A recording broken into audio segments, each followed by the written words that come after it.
Well, we are finishing the Sana'a manuscript, and guess what? You're going to find the conclusions we come to in the Sana'a manuscript do not fit the Standard Islamic narrative at all, and this is why it's important that you follow the latest research. You want to see what that is? Come with us. We'll show you.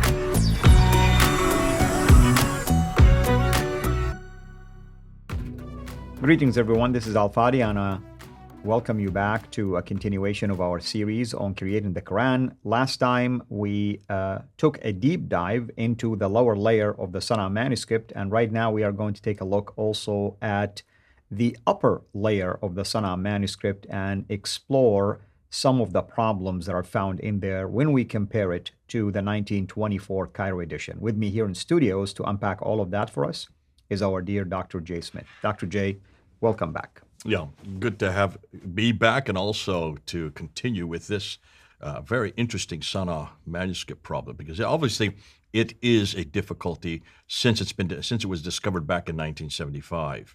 And so far, the Muslims haven't really dealt with it. It's been Europeans who have been dealing with it. And it's the European scholars like Elizabeth and Gerard Puyn. They have probably done more work on it than any other. Asma Hilali is the first one that's tried to respond with it from within the Islamic tradition. Did not do a very good job. And some people believe she wrote this way too early. She should not have been the one to write it because she was not the one who really did the work on it, like the Puyns.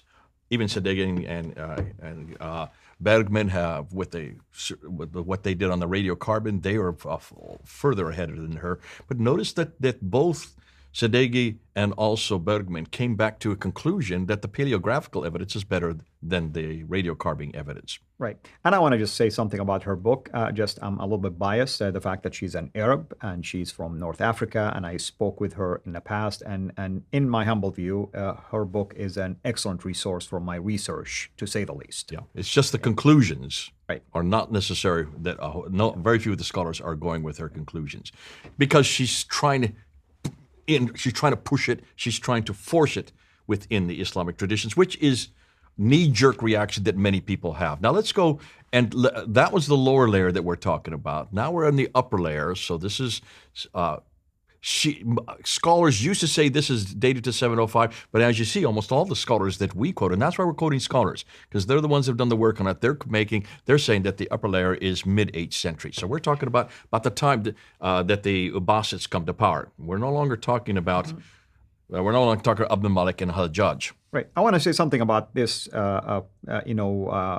tension about the dating or the difference in dating between the lower layer and upper layer. Those who would like to say that, the difference was just less than 50 years, there is a problem with this. That tells me that when the lower layer was written, people quickly discovered that it did not represent the Quran. So it still has a problem, whether it was within 50 years or later. Well, you're going to see. I'm going to answer this problem. Yeah. This lower layer is symptomatic of other codices. And this is where Schumacher really comes in. He comes into his, I like what he's done. He said there were other codices. Listen, this Quran had to come from somewhere.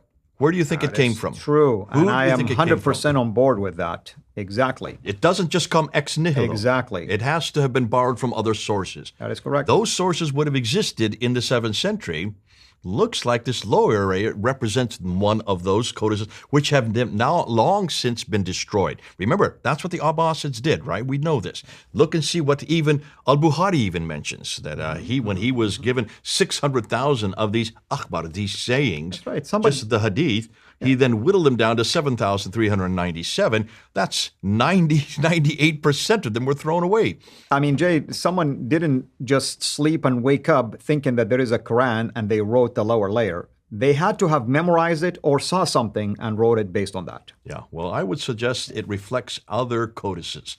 And we're going to get to that. Schumacher is going to talk about that. I am 100% on board. In fact, I did a presentation one time to support this view. Okay, so we're at the upper layer. Let's just go back to our slides again. I want to show you this slide here. And here is from Asma Hilali's book. This is not her slide. This is my slides that we put together to show a comparison back and forth. Hatun Tash is actually the one that actually created this one. And she's part of our team that works with us there in London. And if you just take a look at chapter 6, verse 63, in the upper text, Anjatana, you rescued me. If you look at the Kyrene text, it's Anjana, which means he rescued. So that's just a change of the change from you to he. So second person to third person. Coming down to 1676, you direct him, comes he directs. So this is, again, these are just different changes in who is the one that is doing this. He sends or we send. You make firm, he makes firm. We gather, you gather, they follow. But theologically, it could have a problem when you put it in context. Understood, but what are we showing here? This is what people need to realize. Almost every one of these, which does a difference of person, have to do with diacritical markings. This has nothing to do with consonantal text differences. Whereas what we were looking at earlier with the lower text, that is consonantal. That is a lot more damaging. The consonantal text is much more damaging because those are completely different words, different phrases, as we saw when we looked and did a comparison. In this case, I realized that this is when the diacritical marks were coming in. This is when they're not canonized at this point. So you put your marks where you want to, I put my dots where I want to, and you call yours the Al-Fadi Qur'an, I call mine the Joseph Qur'an or the J Qur'an, and we now come up with two different Qur'ans right there because the dottings are different, and it just changes you to him, he to they. That's true. If you can almost in every case, so it will feminine or so it will masculine. They see versus you see. She does, he does. It feminine or is it masculine? You can unpack that and say, yes, that this does change the theology. We're not going to do that right now. We don't have the time. I just want people to get to know and realize that even the upper layer, there is not any standardization at this point. And we're talking about mid-8th century. There's still no standardization. And this is not the full Quran. This is just a piecemeal part of the Quran. All right? So let's see what the conclusions are, and let's see what the scholars are saying. In every case, I'm using scholars here. I want to see what their conclusions are. Before I get to Shoemaker, though, let's just see. He said that on page 76 and 77, the presence of surah titles and decorative features between the surahs indicate a later date in the 7th or the early 8th century. So that's what he's talking about, the lower layer. But Sadeghi and Bergman identified short vowels marks in the text, which, if accurate, as Dorosh notes, would further indicate a later dating of this Quranic text. So he's now saying, hold on a minute, let's be careful. Let the scholars say that. So Shoemaker is showing you that there are two ways to look at it. Yeah. Let me comment on this, and I respect Shoemaker. I have also an issue when we make a claim that the surah titles are a later thing. We have evidence that surah titles have been mentioned later, but the decorative features, I agree. Okay. Good to come back on that. Now, Eleanor Szilard, that we talked about before, looking at the DAM 0129, not 27, but 29 one, concludes that its dating is early 8th century, seems to be indicated by the Palimpsest. François Dorosh says that the upper text of the Quran is from the mid-8th century. So he's not, you can see there's... And she's his student, by the way. And there's not an agreement between those two. So around 750, we're talking about the time when the Abbasids come to power.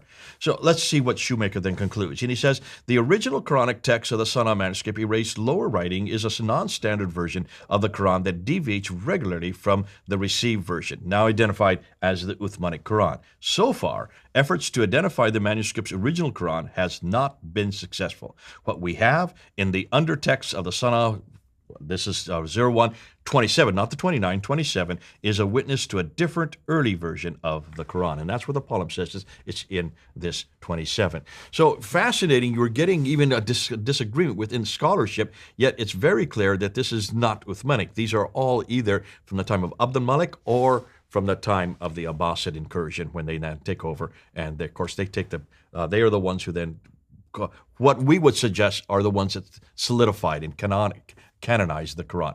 When is that canonical text? $1 million question. I would suggest it's around the 10th century. Possibly the Kuwaiti Quran would probably be the one that most scholars are looking at today. But that's 300 years later. Yeah, the Kuwaiti Quran is a later one, and I myself inspected at least some aspects of it and did some research on that, and it is a later time. It's in 13th century. We're not talking about something that was immediately after the fact. What are we going to talk about next? Well, I want to get back to that reference that Van Putten referred to, and he went to the Tübingen manuscript, which is in Germany. Let's look at the Tübingen next, and let's ask the same question that we've asked the Sana'a, looking at the carbon dating. Let's ask what we now know about the Tübingen Quran. It's important that we run both down. So let's go to the tube again. And Just out of curiosity, are you aware of any effort by Van Putten to come back and maybe either clarify his position or correct his position or modify his position based on any new discoveries? no, this is what's interesting. That's why I'm wondering if he's even in this discussion anymore. I would love to see how he's gonna support what Shoemaker, because what Shoemaker does, as we said at the very beginning, he only takes the scholars' quotations. He says, let's follow where the scholarship is right now. Now, this was published in 2022, August of 2022. So it's very, very recent. Van Putten has been saying this for years. I'd love to see what he's going to do on his comeback on this. Wonderful. Thank you so much, brother. Thank you, everyone. Until next time, have a blessed day. Thank you for watching this video. Be sure to like and subscribe to our channel, CIRA International, and click on the bell so that you receive notifications whenever we publish a new video or go live. I would also like to appeal to you to consider becoming a Patreon patron by clicking the link right below. By doing so, you can give towards the production of these videos. There are also other options for you where you can give to our channel. I thank you from the bottom of my heart.